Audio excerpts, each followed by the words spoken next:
Welcome to my YouTube channel MLD. आज हम blood collection tubes के बारे में पढ़ेंगे।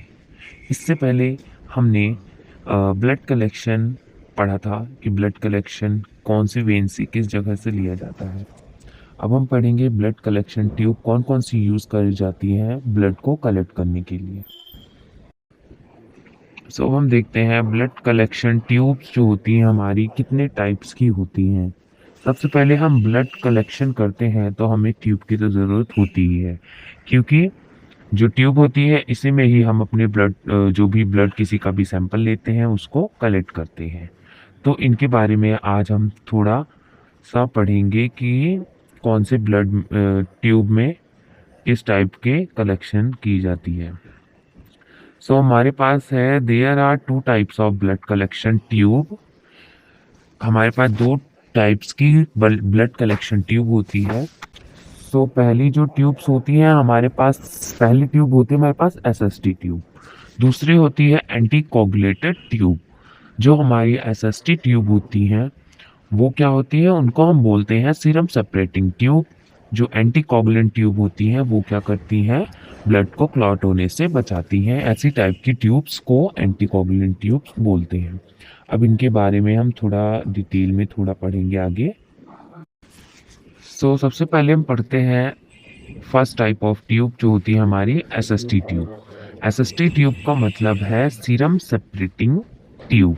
एसएसटी मतलब होता है सीरम सेपरेटिंग ट्यूब। तो जो सीरम सेपरेटिंग ट्यूब होता है इसमें भी ट्यूब टाइप के एसएसटी ट्यूब होते हैं, यानी सीरम सेपरेटिंग के दो ट्यूब्स होते हैं। पहला है रेड टॉप ट्यूब, दूसरा है येलो टॉप ट्यूब।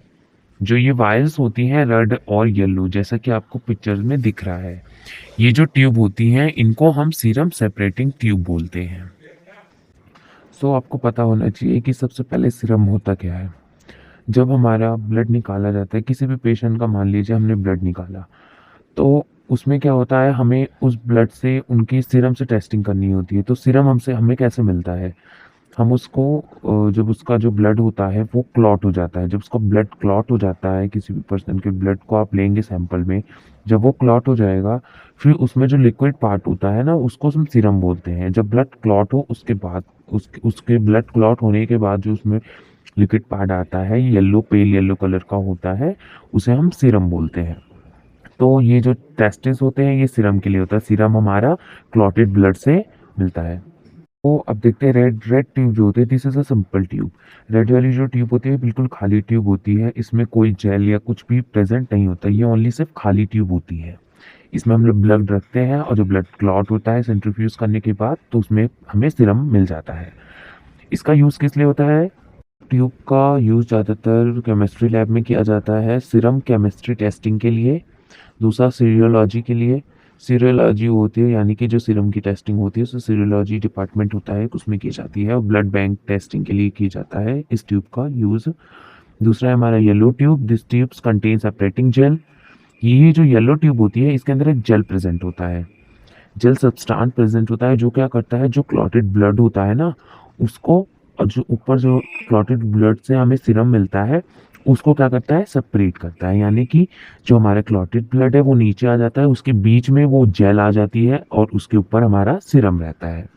या येलो ट्यूब होता है वो क्या करता है, क्लॉटेड ब्लड को नीचे और सीरम जो होता है वो ऊपर, और बीच में वो जो जेल होती है वो आ जाती है ताकि क्लॉट ब्लड जो होता है नीचे वो हमारी सीरम में मिक्स ना हो।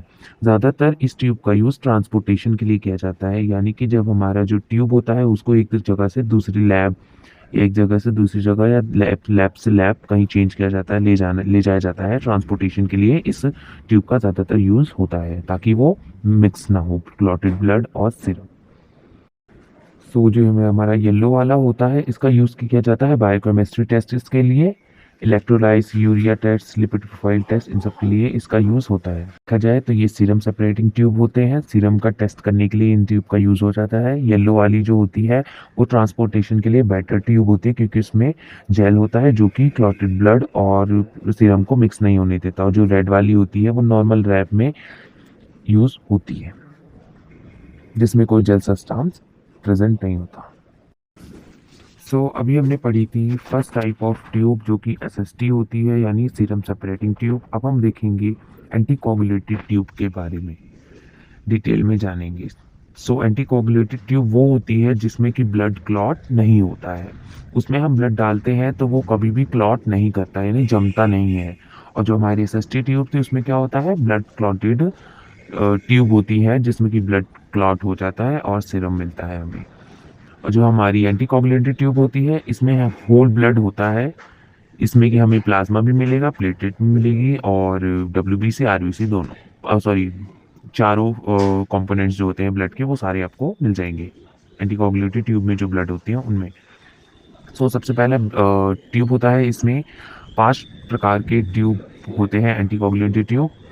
पहला है EDTA, ethylene diamine tetra acetic acid, जो कि पर्पल ट्यूब में है। सोडियम सिट्रेट जो कि ब्लू ट्यूब, और सोडियम सिट्रेट दूसरी है जो कि ब्लैक ट्यूब है। और चौथा है हमारा सोडियम हेपरिन जो कि ग्रीन ट्यूब में है। और पांचवा है हमारा सोडियम फ्लोराइड जो कि ग्रे ट्यूब है। आप पिक्चर्स में देख सकते हैं इस तरीके की ट्यूब्स होती हैं, हमारे लेबोरेटरी में पाई जाती हैं। अभी इनके बारे में हम थोड़ा डिटेल में पढ़ेंगे कि इन ट्यूब्स का क्या काम होता है।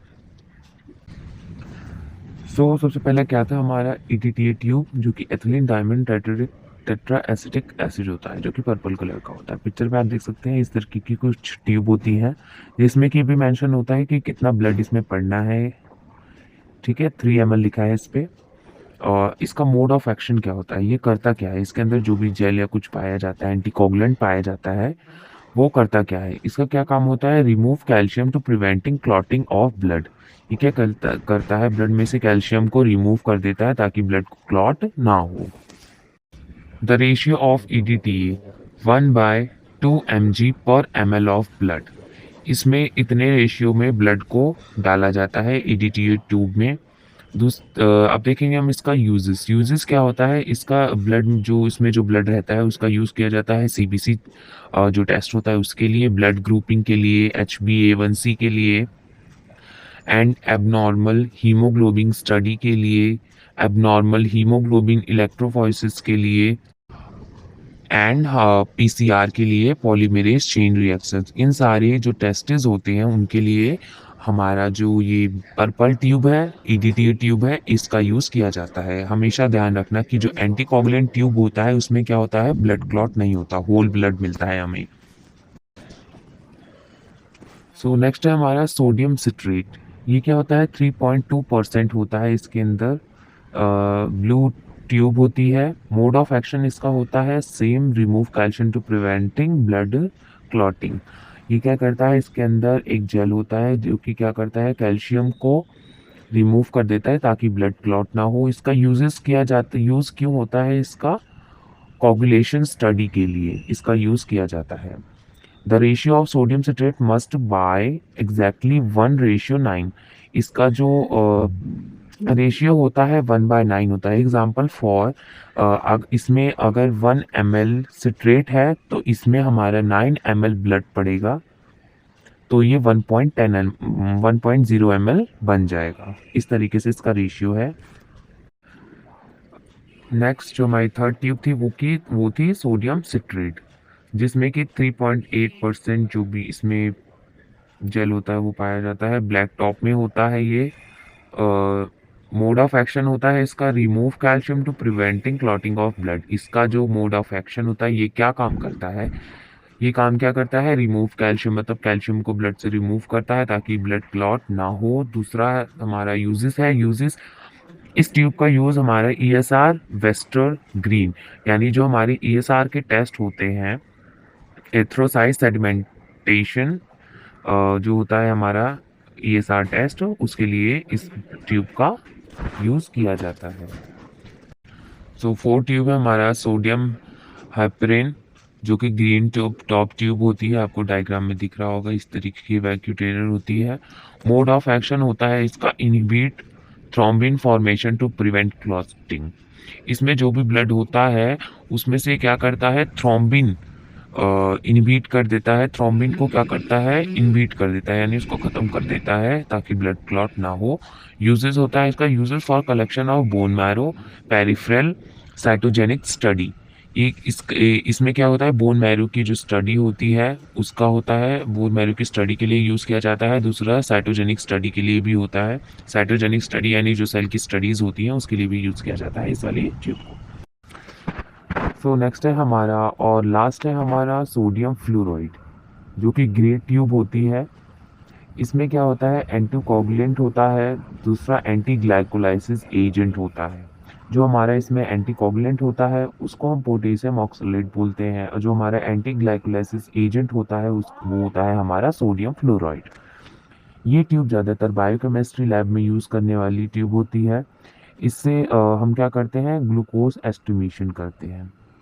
मोड ऑफ एक्शन है इसका remove calcium to preventing clotting of blood, जो कि मैंने आपको बता दिया है कि कैल्शियम को रिमूव करता है ताकि ब्लड क्लॉट ना हो, और इसका यूजेस होता है ग्लूकोज एस्टिमेशन के लिए। सो इस टाइप से हम अच्छी अच्छी वीडियोस आपके लिए लाते रहेंगे और इजी वे में आपको इसे समझाते रहेंगे। और वीडियो अच्छी लगी हो तो चैनल को लाइक करें, सब्सक्राइब करें, press the bell icon to get notification. Thank you, thanks for watching.